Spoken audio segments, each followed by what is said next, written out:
Bienvenue, voici le flash de Tesla Model 3 Addict.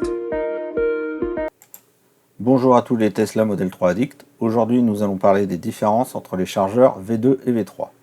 Alors pourquoi? En montant de l'Aquitaine, je me suis arrêté au superchargeur de Tours et là, je me suis aperçu que certains nouveaux venus ne connaissaient pas les différences et ne savaient pas comment reconnaître un V2 d'un V3. Alors, voici un superchargeur V2. Comment le reconnaître?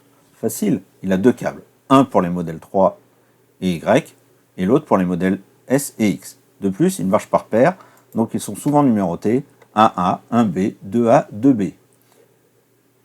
Ça veut dire quoi, ils marchent par paire? Les V2 ont une puissance de 150 kW.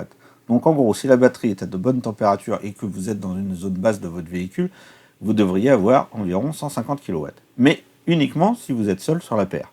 Pourquoi? Comme je l'ai dit, elle marche par paire. Donc si vous avez 150 kW pour les deux bornes, si deux voitures sont sur la même paire, vous avez en théorie 150 divisé par 2, soit 75 kW. Maintenant un superchargeur V3. Lui, il n'a qu'un câble. Ce câble est fait pour les modèles 3 et Y.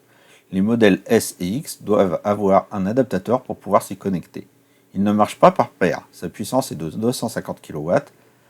Pareil que sur la V2, pour bénéficier des 250 kW, il faut la batterie à bonne température et le niveau de batterie faible. Voilà, j'espère que cela vous donne des indications. Merci de m'avoir suivi. Si cela vous plaît, abonnez-vous et n'oubliez pas le pouce bleu. Merci, à bientôt.